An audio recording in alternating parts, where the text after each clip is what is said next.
I believe that there are three types of people in life. They're winners, they're losers, and they're winners who've not discovered how to win yet. And these individuals, it's something about them that drives them, that they will invest in themselves. They go to seminars and workshops and lectures, and they're seeking, there's something in them that says, I can do better than this. That there are people who would be glad to be where they are and would be happy, but they're not. How many of you know if you had your life to live over again, you can do more than what you've done thus far? Raise your hands. I was reading a story about George Bernard Shaw, who was a very brilliant man in his day, and I love to quote him. But one of the things that was asked George Bernard Shaw that really resonated with me at the end of his life, somebody asked him, if you had to be anybody in the world, anybody throughout history, if you had the power to be born again, who would you like to come back as? And without blinking, he said, I'd like to be born as the man I never was. I like to be the man I never was, that I never became. Seeking to connect with that person. There's another person here that you're looking at. There's somebody else back there. And every chair in this place, there are two people in this place in every chair. You're in the chair with somebody else. There's another person back there. You know they're back there. And that person is the person that you want to become connected with. And sometimes you do. Sometimes you've had some experiences where you said, I can't believe I'm doing this. How many have ever done that, please? That you surprise yourself. Well, every time I speak, I see this as such a sacred opportunity. And I'm so happy. Sometimes I think I'm dreaming, because when I look back on my life, and this Les Brown that you see was in bondage for so many years, didn't come out till late in my life. I had him under arrest. I was in bondage with fear. I wanted to do what I'm doing. And I thought about things I wanted to accomplish, and I held myself back because I was afraid to fail. I was afraid to make mistakes. I was afraid that I would embarrass myself. I was intimidated by people who had college degrees because I didn't have a college degree. I still don't have a college degree. And so I would think about the things I wanted to do, and then I would start thinking about the fact, Les, you can't do that.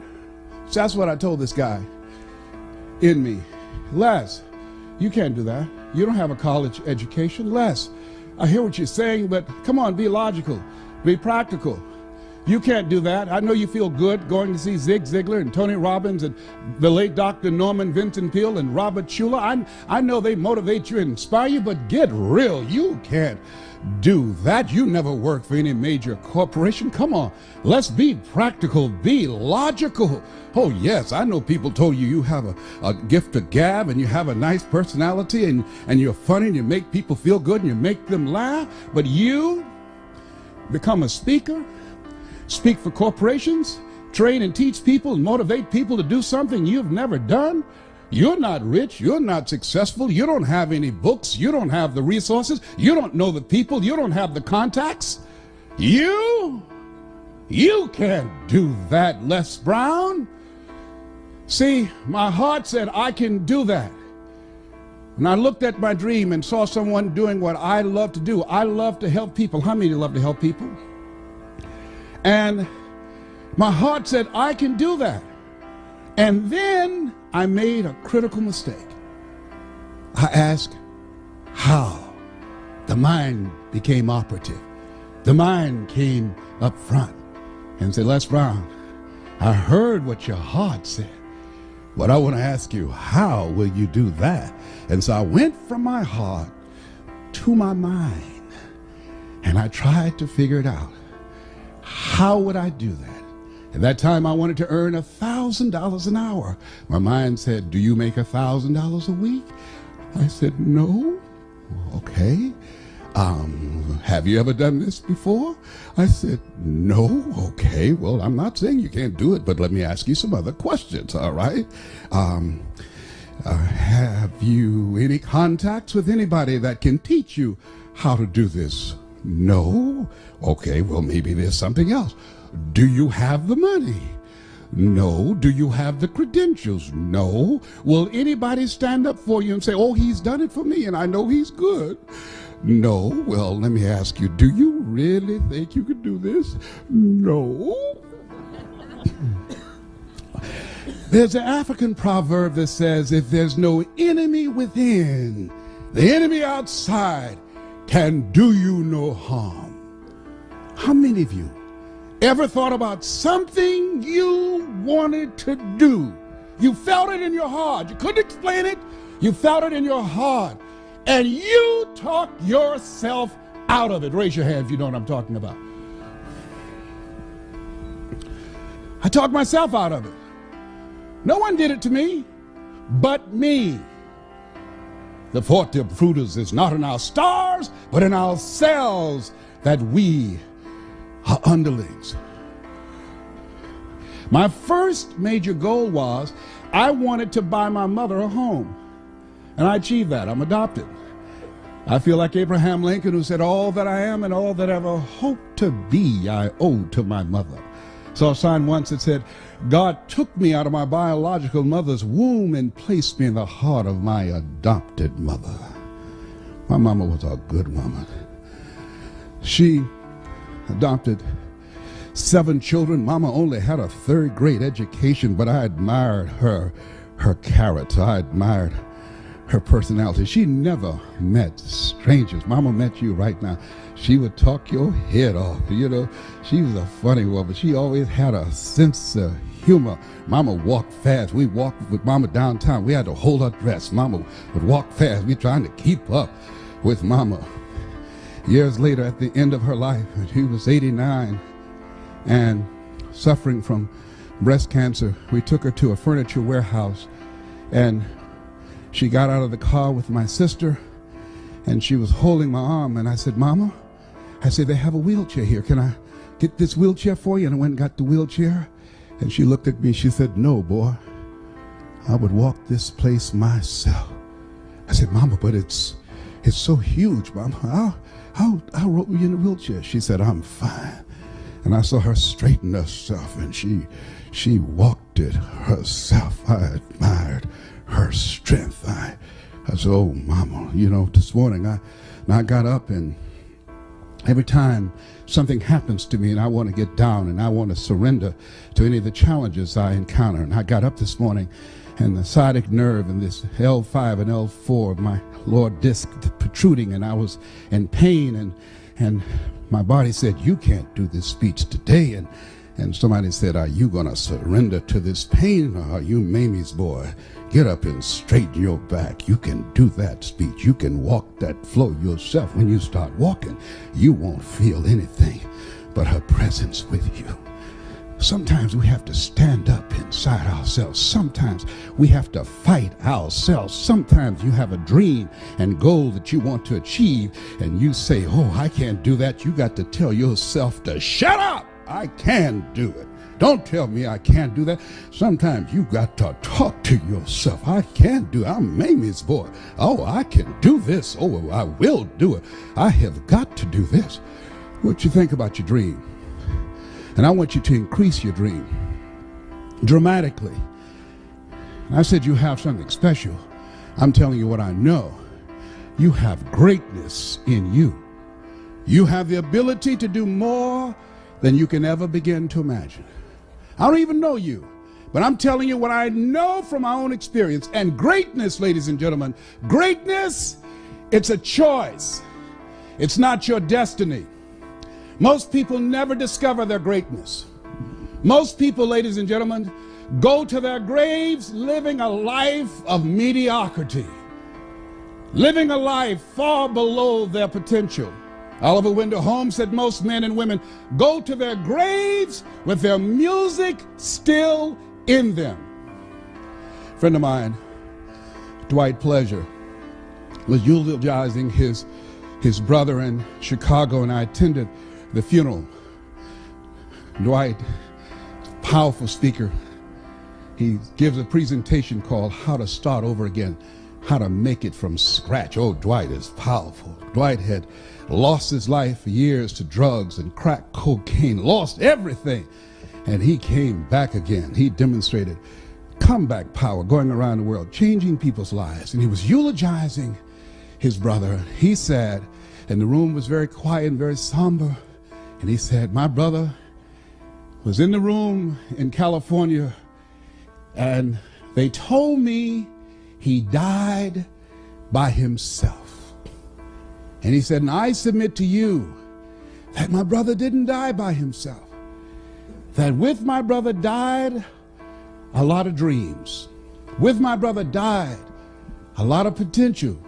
My brother had a lot of good ideas. And my brother was one of those guys that said, one day I'm gonna, and everybody started laughing. Because everybody knew his brother was talking about various things all the time. One day I'm going to do this, and one day I'm going to do that, and one day I'm going to do. He had a lot of good ideas that he never acted on. And when he died, when he took his last breath, all those ideas, and one day I'm going, all of that went down in the grave with him. Henry David Thoreau, come forward, what are your words? He said, oh God, to reach the point of death, only to realize that you've never lived, only to realize that you've never scraped the surface of your potential. Jim Rohn, come forth, what would you say? When the end comes for you, let it find you conquering a new mountain, not sliding down an old one. Oh, no. Ladies and gentlemen, a lot of people die full of their dreams, full of talent, full of ideas, full of skills, full of intelligence and abilities that they never reached for. They never tapped. They never got into. They never used it. Never used it. And so how do we do that? What is it that blocks us? Well, I mentioned one. Mine was fear. Here's another one. I didn't feel good enough. I was comparing myself to other people. I didn't feel, because I didn't have a college education, and based upon my failures and disappointments in the past and things that I'd attempted to do and they did not work out, I built a very practical, realistic, logical case on why I couldn't have my dream. And so I want whatever dream you have, I want you to expand it, I want you to increase it, and I want to warn you, don't ask yourself how you're going to do it. How is none of your business. Don't get trapped there. And don't worry about failing. You're going to fail. You're going to make some mistakes. You're going to look stupid. Why? It's called life. Write this down. Make it okay to fail. Goethe says, that which does not kill you will make you stronger. See, well, I found that, as the saying goes, most people fail in life not because they aim too high and miss. Most people fail in life because they aim too low and hit.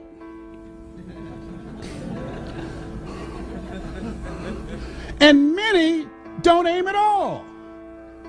Many just survive.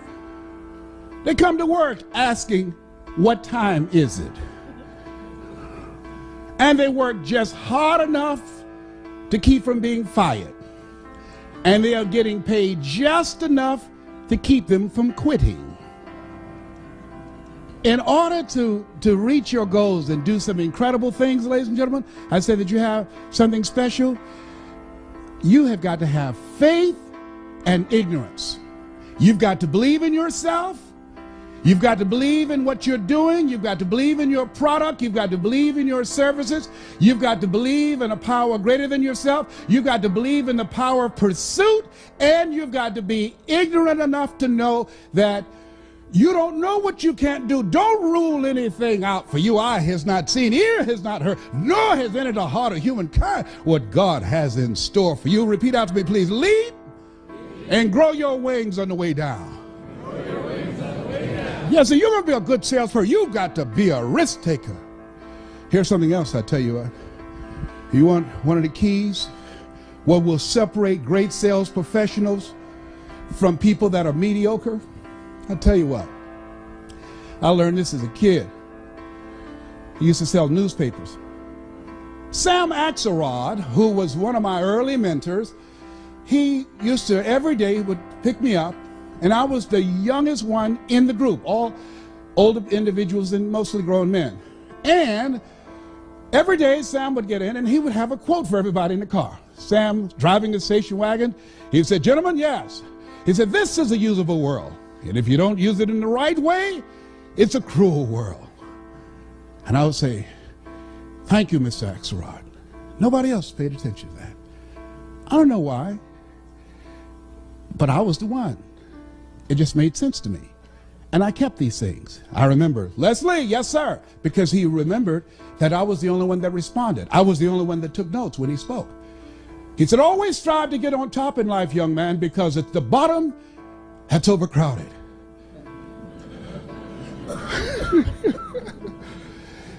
Yes, sir. Thank you, Miss Axelrod. But he was baffled by me because he couldn't understand how that adults who were 10, 15 years older than I was, had more experience, how was it that I was selling circles around them? I didn't have the experience. They were more mature. How did this little young kid come there and outsell them? 2 to 1 in many cases. He couldn't understand. When at the evening of the close of the day, he would look around and do a head count. Say, "Wait a minute, somebody's missing." And everybody said, "You know who it is, that Leslie guy." "Leslie!" "Yes, sir." "Hey, come on, nobody sold anything. It's dead territory." "Oh, I can't come now, Sam. Why?" "I haven't sold anything." "Leslie, no one sold anything. You guys sold anything?" "No, sir." "Some of the territories are dead, Leslie." "Sam?" "Yes, sir." I can't come. Why?" "I haven't sold anything." "Leslie, no one sold anything." "That's them, Sam." I'll get home all right. I'll be all right." "Leslie, in order for you to get from here back to Overtown from Liberty City, you've got to pass the 20th Street Sharks, the 14th Street Gang." "Leslie, that's dangerous, young man." "Sam, I'll be all right. It's late. It's late. It's after 8 o'clock. I'll be all right." And the guys would say, "Come on, Sam. He's a fool. Leave him. Leave him. He won't stop." And see, these guys, it was just extra chump change, I guess. I don't know. Maybe to have a new suit, pay a little small bill here and there. For me, it was different. My mother adopted 7 children. Because of arthritic condition, she lost her job. So my reasons were different. Write this down. 5 reasons, whatever goes on, dreams are, why you won't fail. 5 reasons. 5 reasons why you won't fail. Nietzsche said, if you know the why for living, you can endure almost anyhow. 5 reasons. I couldn't afford not to make a sale. I was out there to get groceries for our family. I had to make money. I had to make enough money for Dr. Johnson when he had a prescription for Mama. I had to make money for the bills, for the light bills. I had to work. Mama was doing the best she could, but Mama, our hero, Mama was sick. We have no relatives. She was an only child. She adopted 7 children at age 46. I saw my mother on the floor, scrubbing floors on her knees. We ate the leftover food from the families that she cooked for. They were very nice people. Said, Mamie, whatever food is left over, you can take it home to those children that you have adopted. And I said, Mama, when I get strong enough, I'm going to buy food for our family. We wore the hand-me-down clothes of the children that she kept. They would say, Mamie, whatever clothes here that you could use, these children of mine don't need these. Take them home and let those kids wear those clothes that you have adopted. If they were too large, Mama would sew them, take them up. If they were too small, she would let them out. And now Mama was sick, and I said, Mama, what, boy? I'm going to take care of you. How? Don't worry, Mama. And I sold newspapers, and I sold television sets, and I used to collect copper and aluminum from garbage cans and junk piles, and I would bend them together and put them in a bag and a box being buoyed. We'd take them to Pepper's Junkyard over in Overtown in 11th Terrace and 4th Avenue, and they put them on a scale and give us $5. I would stand on the corner. Hey, we need some boys to come move some stuff. Hey, you're too small. Oh, I'm small, but I'm strong. You see my muscle, man? I'm strong. Okay, boy, you got a lot of mouth. You better be able to be strong. You know? And I'll be grunting stuff and carrying stuff. You know, I was determined I wasn't going to steal. That was not an option. Mama worked too hard. I promised my mama, I'll never get in trouble. I'm going to do the right thing. Mama, I'm so proud of you, and I'm so glad that you decided to adopt us. I love you so much. I'm going to take care of you, Mama. I'm going to work hard just like you. Just like, isn't it interesting how kids can be in the same family, raised by the same parents, same circumstances, end up dramatically different? What is that? Remember I said that you have something special? I believe that people go to seminars and workshops, they have that's something. I don't know what it is. It's just something about us that we're different. We don't know why we just got to have more. We don't know why we have this restlessness and say to ourselves, this just can't be it. There's got to be something better. We don't know. We just got to do this. We just got to keep on stretching, got to keep on learning. We don't care about failing. I read something that was in my first book by Dr. Benjamin Mays. He was a great man, great motivator, one of the mentors of Dr. Martin Luther King Jr. Dr. Benjamin Isaiah Mays says, it must be borne in mind that the tragedy of life does not lie in not reaching your goals. The tragedy lies in not having any goals to reach. It isn't a calamity to die with dreams unfulfilled, but it is a calamity not to dream. It's not a disaster to be unable to capture your ideas, but it is a disaster to have no ideas to capture. It's not a disgrace not to reach for the stars, but it is a disgrace to have no stars to reach. I say you got goals and dreams, things that you're reaching for, things that will make you stretch, things that will challenge you. I say don't lose that passion and that drive for life. It will keep you alive. I'm telling you what I know. Doctors looked at me 8 years ago and said, you have cancer. 8 years ago, they gave me 2.5 years. I was still here. I told my group of speakers that I trained, I said, I'm going to beat this, and this is a year. All of them said, okay, Les, we believe you, man. We're believing in you. And then they start calling the person who manages my speaking program and say, will we get a refund when he dies? Because they were believing the numbers. Because the PSA 1 to 4 is normal. 119, that's serious. I went to the MD Anderson, which is #1 in the world. Sloan Kettering, Johns Hopkins, Howard University. Went to all type of doctors and urologists and oncologists. And they said, Mr. Brown, I'm sorry, young man, but we've done all we can do. And let me share something with you. Write this down. Work on yourself. See, the people that are going to reach their goals and dreams, not only do they have compelling reasons that drive them, because the thing that drove me, that kept me ahead of everybody else, I had some compelling reasons of why I was selling television sets, no money down. I had some compelling reasons that I'd go to a door at 10 o'clock at night and knock on the door. Hello? Yes? Who is that? Hi, would you like to buy a nice working television set, no money down? Boy, do you know what time it is? Yes, I do. It's 10 o'clock at night, and I take care of my mama, and I'm going to sell a television set tonight to somebody, and it might as well be you. And finally, somebody said, fool, come on in here. It better be a good one. You got to have some reasons. Reasons will drive you. Reasons will give you comeback power. One of my good friends, Willie Jolly, has a saying, one of his books, that if you get knocked, no, he says, a setback is a setup for a comeback. A setback is a setup for a comeback. When they said, you have cancer, one of the things that was different for me than everybody else, and I just finished doing a presentation called You Are More Powerful Than Cancer, was because of the fact that I listened to so many positive things. I went to so many lectures. I talked to so many people that were cancer conquerors. I asked them, what did you do? And when people said to me, oh, my uncle died of prostate cancer, my father died from prostate cancer, my mind said, well, that has nothing to do with me. I don't want to hear nothing about that. I'm not being insensitive, but don't tell me that. That's not my destiny. I got too much work to do. I got things that I'm supposed to accomplish. And so I had a mindset that, hey, I can beat this. I can get past this. Oh, no, I'm not going out like this. So you got to stand up in yourself. You got to fight. You will have opposition. Things going to happen to you in life. It's called life, and it's not personal. Stuff's going to happen. And if you make it to the 40-yard line, if you can make it to age 40, between 40 and 60, it begins to intensify. All kind of things happen. Between 40 and 60, my mother was diagnosed with breast cancer and finally died. Between 40 and 60, I was diagnosed with prostate cancer. Between 40 and 60, I went through a divorce from someone that I loved very much. Between 40 and 60, my best friend died waiting on a liver transplant.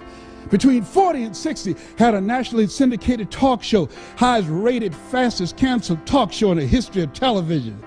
Between 40 and 60, oh, life put a whooping on me. My God, how many of y'all had yours already? Tell how many know what I'm talking about? It ain't personal. Don't say, why did this have to happen to me? Why not you? Who would you suggest? It's called life. And here's what the key to it, that you have to work on yourself. I read every book I could on how to heal yourself. I listened to every speech. I talked to people. I went to lectures. I mean, everything dealing with healing, I fed my mind. Same thing in sales. Focus on your mind. When your sales drop, focus on your mind, not your techniques, not your strategy, not your clothes. Focus on your mind. What you do, what you accomplish, what you're able to sell is a direct relationship to what you believe and the story that you're playing in your head. That's what blocks you as sales professionals. I'm telling you what I know. I'm telling you what I've earned billions of dollars doing. I'm telling you what got me from being born in an abandoned building on a floor and being labeled educable mentally retarded, put back from 5th grade to the 4th grade, failing in the 8th grade, and being able to give a lecture at St. Albert Hall in London, England, or speaking at Harvard University. I'm telling you what got me here, what brought me to the party, to speak in the Georgia Dome to over 80,000 people, was my belief and the story in my head. The story used to be, I couldn't do that. But by listening to lectures over and over again, faith comes by hearing and hearing and hearing, by reading and feeding my mind. Language is the software of the mind. How many of you, since I've been speaking to you, your energy level is higher? Raise your hands, please. Yes. How many of you can feel me in your heart? Raise your hands, please. Yes. When Dr. Norman Vincent Peale spoke, he gave me goose pimples. When Earl Nightingale said, all of us are self-made, but only the successful will admit it. Mr. Swiderski. You like that one, huh? Yeah. Mr. Swiderski, family that we work for in Miami Beach, he did not know why I spent so much time in his office shining his shoes. Because he listened to The Strangest Secret in the World by Earl Nightingale. And I was listening to this. And as he was playing those tapes called Lead the Field, I was hearing these things, and then when I was shining, he said, well, that's good enough. I said, well, let me dust. Let me do, can I do, I'll start. Well, that looks real clean, Leslie. Oh, but look here, the books are crooked. And I went in there early and messed them up so I could stay. because I wanted to be in there while he was taking this time to work on this. He was a multimillionaire. My dream and vision was one day I'm going to be a millionaire like Mr. Swiderski. One day, because I was young, I had faith, and I was young and ignorant. I didn't know I couldn't do it. I didn't know I couldn't have a mansion. I was like the bumblebee. According to the laws of aerodynamics, a bumblebee isn't supposed to fly because the body is too large to be held up by its little puny wings. But the bumblebee doesn't know it. It's intelligently ignorant. So it keeps on flying anyhow. You have to read, write this down, something positive every day for an hour. You have to put yourself, and you've got those 5 P's, in a personal development regimen. Take an hour every day. I do it even now. I take 2 because my goals are higher. Every day, read at least a chapter, something positive every day. Listen to a motivational message every day. Language is the software of the mind. Why? Because it will change the story that's in your head. See, what we do, what we accomplish, is a result, as I said earlier, of what we believe and the story that's in our head. See, most people go so far and then they park. They stop. Their income, their achievement level, their commissions, what they do in life just tapers off. They park because the story in their head is, this is it. It's not conscious. Guess what? I got so busy and so consumed with where I was, I stopped reading. I stopped listening to tapes. That which got me there, I stopped doing it. The mind, ladies and gentlemen, is like a garden. If you have a garden, you have a yard, you have weeds, you just can't go out there with 1 can of weed killer. Write this down. Steve Duncanson said this. Powerful statement. Put it someplace. You can apply it to your health. You can apply it to your sales. You can apply it to your business. You can apply it to your life. He said, life is a fight for territory. And once you stop fighting for what you want, what you don't want will automatically take over. Life is a fight for territory. And once you stop fighting for what you want, what you don't want will automatically take over. I have to exercise every day. I have to drop out of my bed and do 100 push-ups every day. I have to discipline my eating. I have to turn off the news. I can't watch the news. I'm not going to have a reoccurrence of cancer in my body. I have to eat 80% raw vegetables. I have to drink 12 glasses of water a day. I have to take my zinc and my saw palmetto and my Halen 951. I have to take my wheatgrass. I hate it. I hate it. But life is a fight for territory. I'm fighting for my health. I have to. What working on yourself does, by setting aside time to work on your mind, to go seminars and workshops, it causes you to begin to reflect on yourself, to take personal inventory, and to upgrade your game plan and your strategy, but it increases your faith. See, our belief is something that continues to grow. What I earn is a reflection of what I believe subconsciously that I deserve. They did this study with these senior citizens in their 80s and 90s and said, if you look back on your life, what do you like to say right now? You know what they said? The majority of them said, they have regrets of the things they thought about that they didn't do, and now they're going to their graves not knowing if they could have done it. That's why I said, live full. Die empty. What if you lose? What if you fail? What if things don't work out? So what? It's not about the goals that you reach. It's about what you become in the process. That's what it's about. I've lost a lot of deals. That's okay. I've made a lot, but I've lost more deals. I get more rejections. You get close to me, there's a callus on my, it looks like a mole. I've made over 100 cold calls in a day to convince people to bring me in. Who are you? My name is Les Brown. Have an experience? No, I don't. But if you will let me work for you, I'll work real hard. I'll have you as my client that will brag about me. Oh, no. You let us know when you do it for somebody, okay? Yes, I will. Calling. Finally, somebody said yes. Write this down. You will win if you don't quit. Oh, sales, you got to have stamina. You've got to have staying power. You want to be successful in sales, you've got to know your vitamin. Oh, you can't be a wimp. Someone says no, that's when we get excited. That's when a sales professional gets started. Everybody said yes, we wouldn't be needed. Let us say together, it's possible. See, the people that are going to increase their sales, the people that are going to change their lives, the people that are going to recover their health, the people that are going to build their lives and start all over again from scratch are people who believe it's possible. The people who fail are the people who suffer from possibility blindness. Repeat after me, please. Go all out.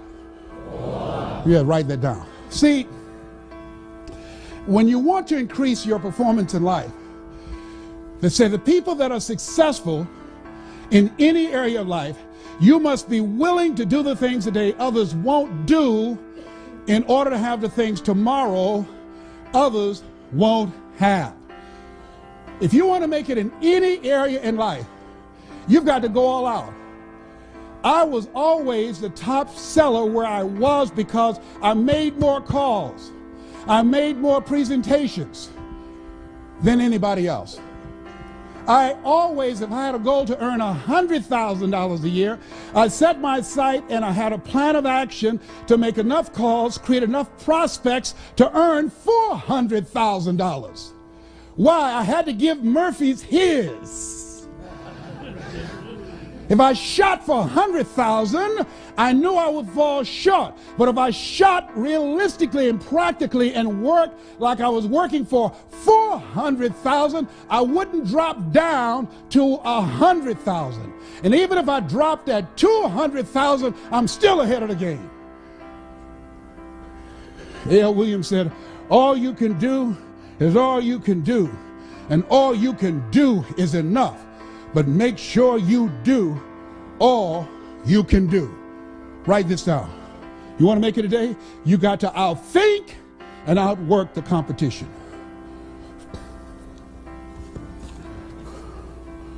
Outthink and outwork them. We're going to take a break and I'm going to share with you some other strategies that will give you the competitive edge. I don't care what you're doing. I outwork my competition. When I decided to become a motivational speaker, my goal was not to be just another guy out here. I trained speakers. And I say, let me tell you what has governed the industry. The Dale Carnegie course, which is a great course. Tell them what you're going to tell them, and tell them what you told them. I said, you want to be successful in speaking or anything else? I said, listen to me. My favorite book says, and all thy getting, get understanding. You want to be successful in any business and any sales, first thing you want to do is know your customer. I tell people, spend more time listening to them, asking questions, finding out what they need. Don't go in running your mouth. Some people talk their way in and talk their way out. Have you seen them do it? Raise your hand. Find out who they are. Find out what do they want. Ask questions.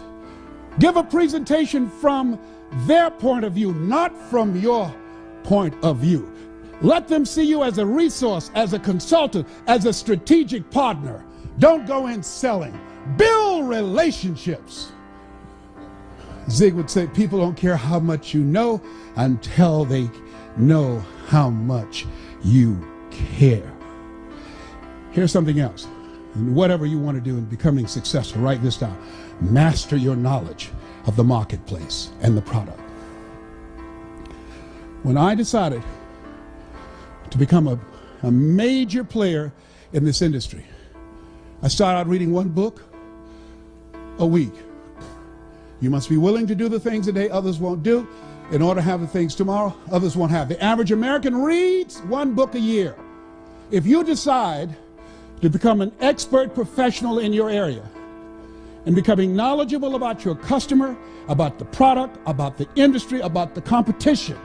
If you just study and read one book a month, in 5 years, when the average American read 5 books, you'd have read 60 books. It will make you an expert. Here's the other thing that we'll talk about when we come back. Write this down. We'll start off this way. Presentation power. The difference between successful and unsuccessful sales professionals is the power to present. Mr. Washington said, Mr. Brown, yes, sir. Man changed my life. I was in his class waiting on another student. He said, young man, go to the board and work this problem out for me. I said, oh, sir, I can't do that. He said, why not? I said, I'm not one of your students. He said, look at me. Yes, sir. Go to the board and work the problem out anyhow. I can't do that, sir. Why not, sir? Because I'm educable, mentally retarded, sir. I'm in special education. And as the students erupted in laughter, he came from behind his desk. He looked at me. He said, don't you ever say that again. Someone's opinion of you does not have to become your reality.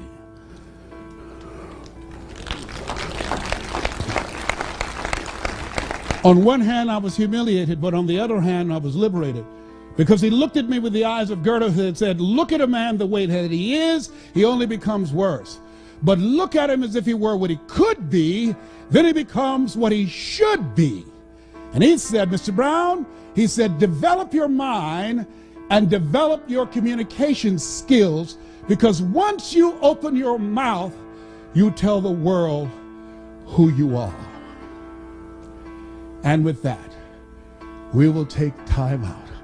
This has been Mrs. Mamie Brown's Baby Boy. It's been a plum-pleasing pleasure as well as a privilege. Thank you. At this stage of my life, I'm reinventing myself. I'm training people how to become a part of this $58 billion industry.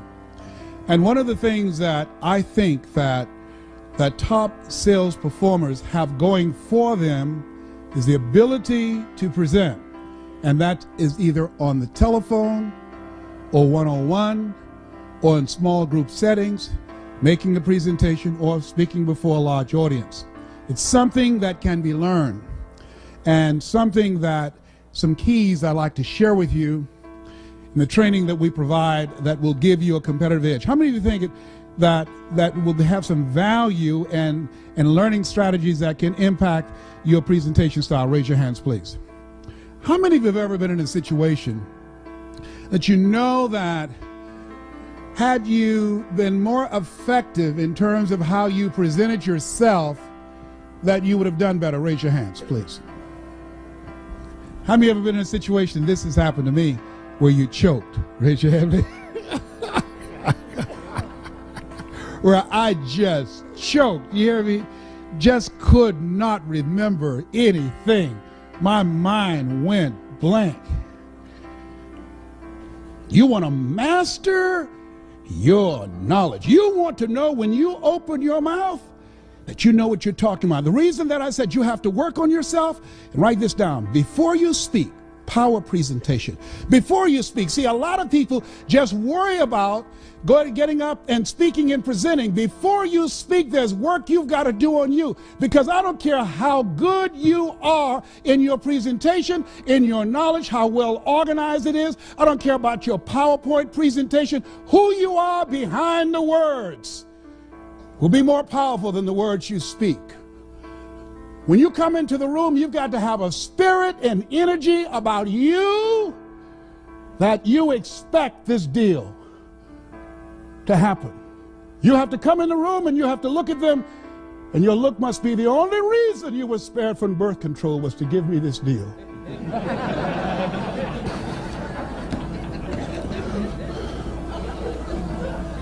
Before you speak, your body language, when you come in the room, watch your posture, your mindset. Before you speak, listen to positive motivational messages. Before you speak, read 10 to 15 pages of something positive. Why? It increases your energy.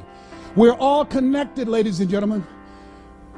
Haven't you felt people's energy? There's some people, you get around them and you just say, there's something about that person, I don't know what it is, but I don't like their energy. How many of you have been like that, right?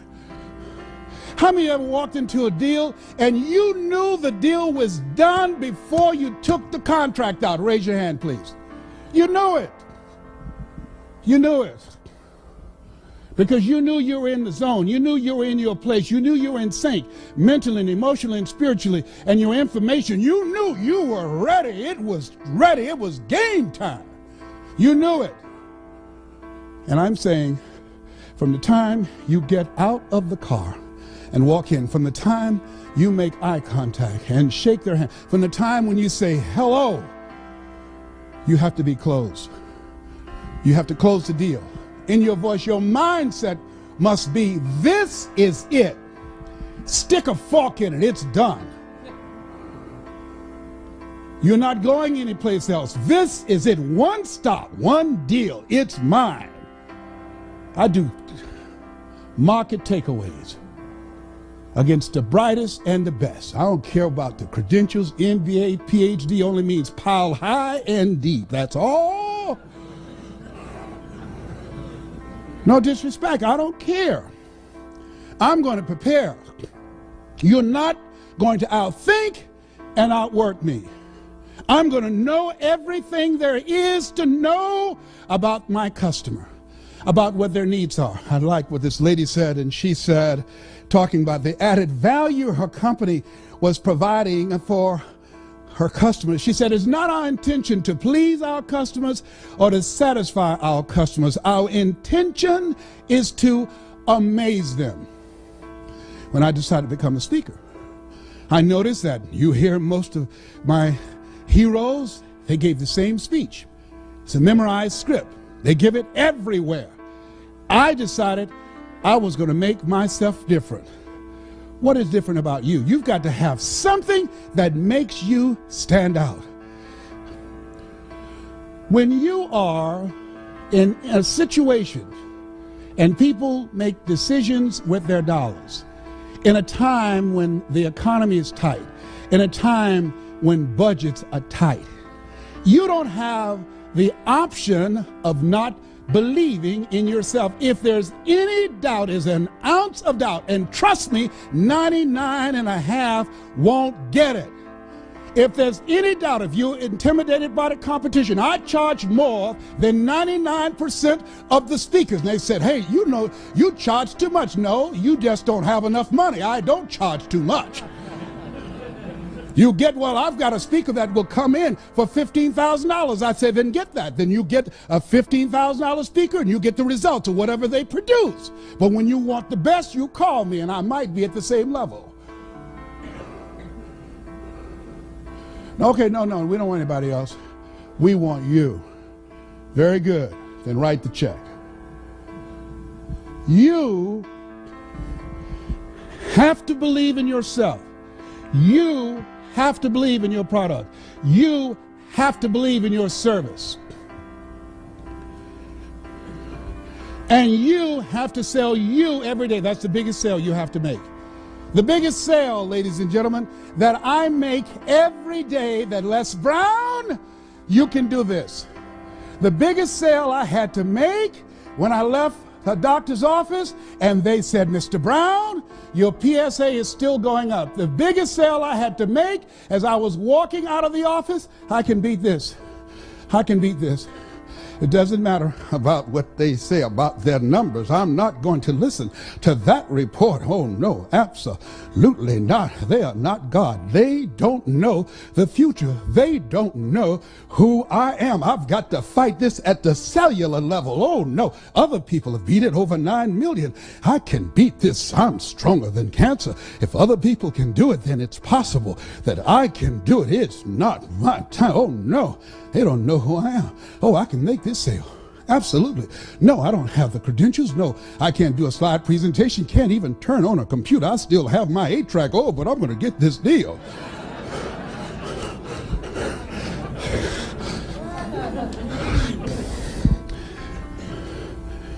You got to sell yourself every day. And sometimes you get scared. I like what Ambrose Redmoon said, that courage is not the absence of fear. Courage is the judgment that what you want is more important than your fear. I used to be intimidated by people because they had more education, because they had more money, because they had credentials, because they had contacts, because they had four-color brochures, because they had books, and I didn't have all these things, because they had infomercials and they had television exposure, and I didn't have all those things. But the judgment that providing for my family was more important than my feeling inferior, more important than my fears. The judgment that I have to control my future. The judgment that I want to be able to take care of my mother, that when my mother becomes ill, I want to be in a position to do more and just pray for her. Oh no, whatever she needs medically, I will be able to write the check. The judgment that my children would have a choice to go to the college of their choice to give them a competitive edge in the future. The judgment that, oh no, one day I'm going to be able to have vacations. I will go to Paris. I'll go to Tahiti. I will go to Jamaica. I will go to Hawaii. The judgment, I have more time for myself. The judgment that I'm going to secure my grandchildren's future and my great-grandchildren. The judgment of those things that make life worth living was more important than my fear. What is it that will make it worth it for you to face the rejections? What is it that will make it worth it for you to brainstorm and not be intimidated and say, I can do this? What is it that will make it worth it for you to raise the bar on yourself and say, I got some more stuff in me. Oh, I haven't even gotten my biggest deal yet. What is it that will make it worth it for you to go back to a customer who slammed a door in your face? What is it that will make it worth it for you to know your vitamin, that you become empowered by it? What is it that will make it for you when you want to give up? You can't buy a sale, and things are working against you, and you get close to making your numbers, and then they double your quota. What is it? You got a sales manager breathing down your neck, don't give you the tools, don't give you the resources that you need. You're working in a toxic environment, and rather than working together, they're working against you. What is it that will make it worth it for you to get out of the car when you want to keep driving past the office because of the stress? What is it that gives you the strength and the power? I got a saying on one of my tapes, and life knocks you down, try and land on your back, because if you can look up, you can get up. What is it that will help you get back up again? Can you feel me up it here, up it here? Come on, get over there, a round of applause. Come on now.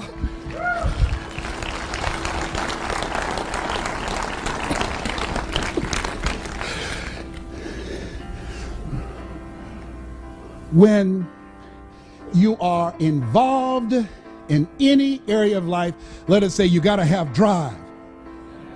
Together, you got to have drive.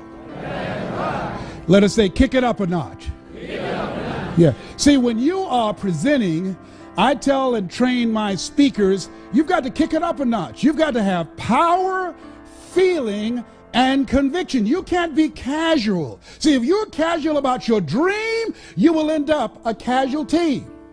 If you're casual about your product, if you're casual about what it is you're presenting, if you don't internalize it, if they can't feel that you are excited, that you are sold yourself, they don't care. You've got to give people enough emotional energy to say, wait a minute, I know this costs less, but there's something about this person, I'm going to go with them. I'm going to go with them. I'm telling you what I know. I've had companies say, no, and look here, I know we have these other people, but I want somebody in here that's on fire about our stuff. I talked to this guy, he's already done his research, he knows about us. I saw him speak, and he's so custom designed, we thought he was in the real estate industry. We thought he was involved in finance. What is it that's going to set you apart? You got to care enough to do your research. You got to know what you know, and they got to know that you know that you know. And when you speak, how you speak before the words, the spirit of who you are will touch them, give you the competitive advantage. If you're going to be successful today, write this down. You've got to be flexible. You've got to be versatile. And you've got to be adaptable. You've got to deal with circumstances such as you find them. Why? Because a lot of stuff is going to be thrown at you. Many times you're not going to have time to prepare. Sometimes people come out of nowhere with stuff, and you've got to stand up inside of yourself and handle it. See, ladies and gentlemen, we've been blessed to be dropped off on this part of the planet. Because we have choices. Some people don't have choices. They don't have the option. I've been abroad where I stood in line waiting to cross the border singing God Bless America. They called me to my room. Mr. Brown, did you call? Yes, I just turned on my shower and it didn't come on, and I tried to flush the toilet and it didn't flush. Oh, well, the water be back on at 5 o'clock. 5 o'clock? No problem, man. Oh, there is a problem. I want to flush the toilet. Oh, I don't want to sit up in here and smell that all day long. Oh, no, it ain't that kind of party. I want to take a shower. There's a problem up in here. Oh, no, we do this every day. We don't have enough water to have it running all day long. We take that for granted. For granted. I'm in a grocery store and hear this woman crying out on the other aisle. I go around thinking she fell or something, and she'd just been brought here from Russia, and she'd never seen so much food. And she said, oh my God, and she turned to the lady that took her in the store and she said, Yavas la blue, Yavas la blue, means I love you. Thank you for bringing me here. I love you, Yavas la blue. Stuff we take for granted. Why is it that immigrants coming to this country can't speak the language and run circles around our children academically and have a 4 times greater chance of becoming millionaires than the average American? Why? Because they are not casual about making it. They don't come here wanting to live their dreams. They expect to live their dreams. When you outswim sharks, or you sneak over here through some ship cargo, or in the belly of a plane, oh, let me tell you something. You come here running and have a passion to win, to do whatever is required. If we're going to maintain our dominance globally in this era that Peter Drucker calls the era of the 3 C's, accelerated change, overwhelming complexity, and tremendous competition, we've got to kick it up a notch. We've gotten too comfortable. Oh no, it's a different game now. We've gone from a domestic economy to a global economy. Oh no, we can be replaced in a heartbeat today. You either expand, as Robert Schuller says, or you are expendable. You've got to kick it up a notch. Oh, it will never be like it once was. Oh no, today, oh, that's not in my job description. It's not where you better put it in there. You got to do more and do it faster and do it better. You got to kick it up a notch. It's a brand new day. See, if you ask most people, do you want more sales? Do you want more out of life? Do you want to earn more money? Do you want that home? Do you want to lose weight? See, want shows up in conversation. Expectation shows up in behavior, in choices, how you manage your time, how you manage your energy. It shows up in your intention. It's not lip service. So I know the people who expect to lose weight.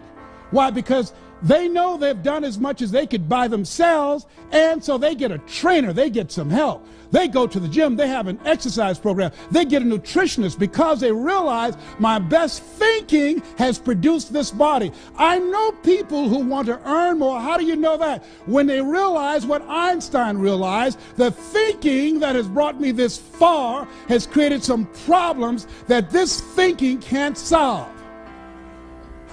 As you look at yourself, look at your goals, one of the things that's very important that I've learned from people who are high achievers, they have coaches. Why?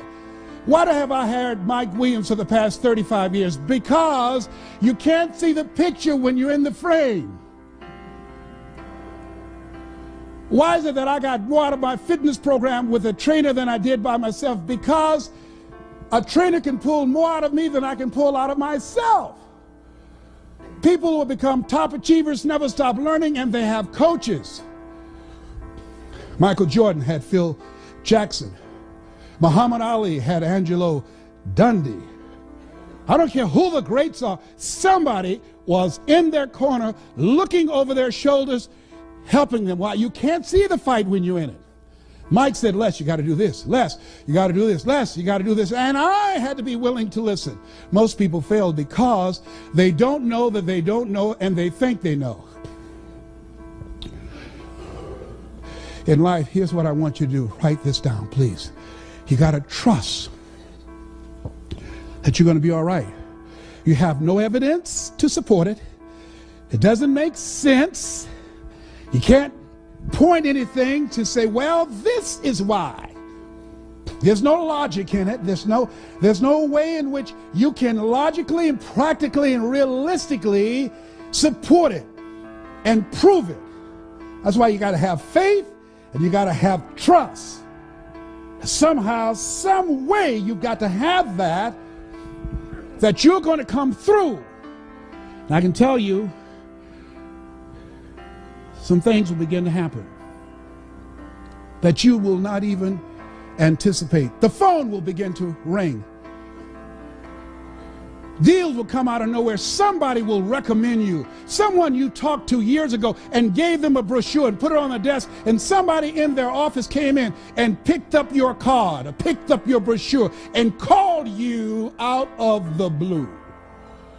I remember years ago, I read an interview by James Brown. At that time, he was recognized as the hardest working man in show business. And it was my senior year, 1963. In an interview, they asked him, what was your greatest performance? At that time, his number one song was Please, Please, Please, Please. They had a cape and put it on his back. Baby, please don't go. And he would throw the cape off and run back on stage. He'd do the James Brown stuff. And he said in that interview, when they asked him, what was your greatest performance? And he said, the last one. The last one. See, you're always in competition with yourself. I'm working on being the best presenter I have never been. You're working on being the best salesperson you've never been. You're working on being the best father, the best mother you've never been, the best entrepreneur you've never been. There's somebody else in you back there. And as you work toward becoming that person, who you are right now must die daily. You've got to kill that person off. You've got to be willing to give up who you've been for who you can become, to release what Elizabeth Browning called the imprisoned splendor. The road will come as you take each step. That you're going to go into uncharted territory. You're going to do what Henry David Thoreau said. Do not go where the path may lead, but go where there's no path and leave a trail. You're going to break records. You're going to do some things when you challenge yourself, when you work on yourself, because you don't get in life what you want, you get in life what you are. Most people don't know. If you want to improve your income, you want to improve your circumstances, you want to improve your commissions, you want to improve your life, you got to first improve yourself. You got to first take the time to work on you. Zig talks about a lumberjack whose wood production dropped by 40% because he wouldn't take the time to sharpen his axe. Write this down. Sometimes you have to believe in somebody's belief in you until your belief kicks in. Sometimes you have to believe in somebody's belief in you until your belief kicks in. I want you to think about your best year earning, your best year of sales, your best year of accomplishment, your best year of achievement. Here's what I know about you, and I don't know you, but from people that I've worked with and from things that I've learned and in my own life example, here's what I know about you. Whatever you have done is only a tip of the iceberg of what's possible for you. You can do 4 to 5 times more than whatever you have done. If anybody had told me, given my circumstances, born in an abandoned building on a floor with a twin brother in a poor section of Miami, Florida called Liberty City, if both my parents stood up now in the audience and say, hey, we're your parents, I would not know either one.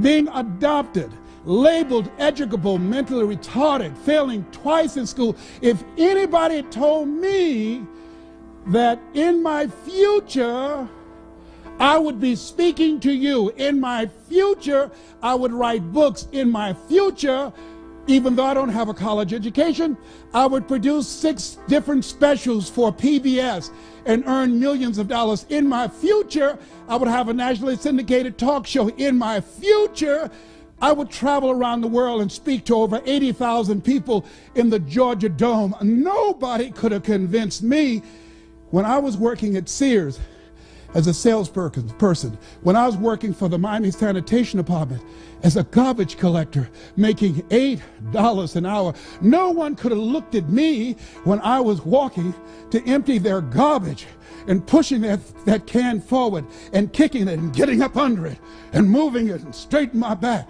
and walking with it to empty that stinking garbage in a truck with other men older than me and stronger than me. I did not know that this Les Brown that you see now existed. I didn't know. I didn't know. I'm still working. I know there's something else back here. I feel that there's something bigger for my life. And I feel that at this stage of my life, only certain kind of people come see me. People that show up because we're cut from the same cloth, we're branches of the same tree. People who feel me in their heart. People who are strange. People like me. You're strange. That's why you're here. You're different. You're different. Mr. Washington, Mr. Brown, yes, sir. You want to be successful? Yes, sir. Don't follow what other people do. I feel like a stranger when I have family reunions with my family. When I go to my reunions with my classmates, they talk about retirement. Life is about change. Human beings were built for change. Animals can't change. An alligator can't be anything but an alligator. A tree can't be anything but a tree. Human beings, we were built for change, to reinvent ourselves. You must be born again. There's something in you. You're pregnant with unlimited possibilities. You're pregnant with greatness. There's some things in you. In this room, some entrepreneurs. In this room, some millionaires. In this room, some great ideas, great strategies. In this room, some great concepts for business. In this room, great fathers, great mothers, great community activists and policymakers. In this room is greatness. In this room. I don't know what your goals are. I don't know what you want to do. Here's what I feel. Here's what I have coming to me in my mind that I feel from you. And while you've taken this slice of your life to spend this time with me, to honor me with your presence, because time is so important. I believe that there's somebody in here that it's your time. I remember when Mr. Washington gave a speech, and I just failed math and history and English, and I had to go to summer school for the 5th straight year. He was speaking to the graduating seniors. I was going to have to be involved in a summer school program to go to the 12th grade. He was giving this speech. I heard his voice, and I came in the auditorium. I stood in the back as he spoke, and I felt he was speaking to me. People were jammed around the auditorium because Mr. Washington, he's in his 80s now. He's still very eloquent. He was a great orator. And as he spoke, he said, I was brought here from Brighton, Florida. And I believe when I was brought here, I came to develop greatness. You have greatness within you. You have the ability to do more than what you can ever begin to imagine. And as you graduate from Booker T. Washington High School, if you leave here with a sense of greatness, if just one of you have that vision of yourself, then Mr. Charles L. Williams, your principal, and the school board and all the people that were involved in recruiting me to bring me here, their efforts would not have been in vain. If just one of you have the vision a larger vision of yourself, doing more, impacting people's lives, changing the course of history, creating a brighter tomorrow, then my being brought here would not have been in vain. And they gave him a rousing standing ovation. And as he left and went down the auditorium steps, I followed him. And I said, Mr. Washington. He said, yes. I said, do you remember me, sir? He said, no. I said, my mother, Mrs. Mamie Brown, she works in the cafeteria now.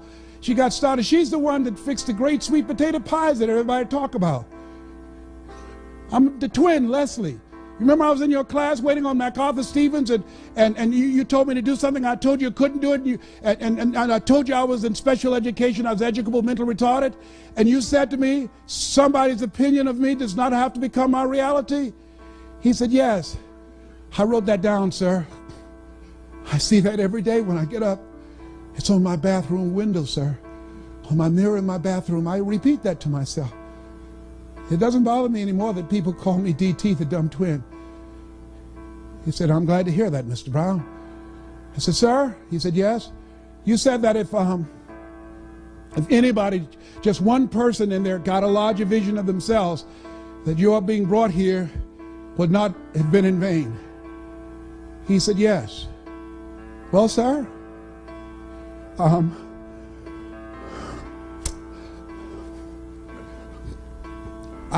the one, sir. You are? Yes, sir. I'm the one. One day, sir, you are going to hear my name. What will you do? I don't know, sir, but one day you watch. You're going to hear my name again. He said, okay. He said, it's possible. Yes, sir. He started walking away. I said, Mr. Washington, he said, what do you want now? I said, don't forget my faith, sir. Don't forget me. I'm Miss Mamie's boy. I'm a baby boy. People told her she should take me back to the welfare department, but my mama kept me anyhow. I'm the one. He said, okay. He started walking away. I said, don't forget. Don't you forget here. And he didn't even bother answering. He just kept walking. Years later, I produced a special many years ago on PBS called You Deserve in Detroit. And I called friends and had them to call him to tell him to turn on public television when they're doing their fundraising. And when the announcer came on and said, ladies and gentlemen, You Deserve with Les Brown, he was in the kitchen and he came out and he saw me come up on the screen. He said, Edith, look, it's the dumb twin, look.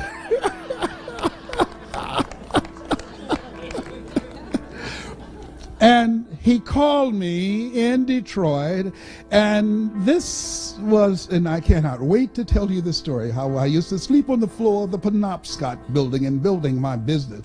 You know, during the good times, you put it in your pocket. During the tough times, you put it in your heart. And so he said, may I speak to Mr. Brown, please? I said, who's calling? He said, you know who this is. I said, oh, Mr. Washington, it's you. He said, you were the one, weren't you? I said, yes, sir. He said, but you were so crazy. I said, I know, but I'm rich now.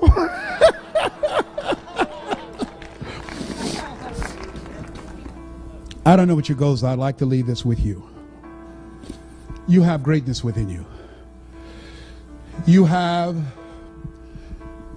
a part of yourself in you that if you reach for it, if you work at it, you will discover some uncommon moments that other people only dream about. If you work to live full and to die empty. I saw something recently that said, I refuse to die an unlived life. And I'd like to leave this with you.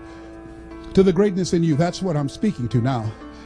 I don't care what you're going through. I don't care where you are. I don't care about your failures. I don't care about your disappointments. Whatever you're going through, you're greater than anything that has ever happened to you. And I like to leave this with you that my mother used to love to hear me say. She said, Leslie, I said, yes, ma'am, mama. Say that thing for me, boy, that makes me feel good. And mama fought breast cancer for 22 years. She's a 22-year breast cancer conqueror. Mama was a fighter. You got to fight for your dream. I learned to fight from my mama. Mama was a fighter. And I dedicate this to you. And it says simply this: if you want a thing bad enough to go out and fight for it, to work day and night for it, to give up your time, your peace, and your sleep for it, if all that you dream and scheme is about it, and life seems useless and worthless without it, and if you gladly sweat for it and fret for it and plan for it and lose all your terror of the opposition for it, and if you simply go after that thing that you want with all of your capacity, strength and sagacity, faith, hope, and confidence, and stern pertinacity, if neither cold poverty, famish or gulf, sickness or pain or body and brain can keep you away from the thing that you want, have dogged and grim you besiege and beset it, with the help of God you'll get it. This has been Mrs. Mamie Brown's Baby Boy. God bless you, God bless your dream, and God bless America. Thank you very much.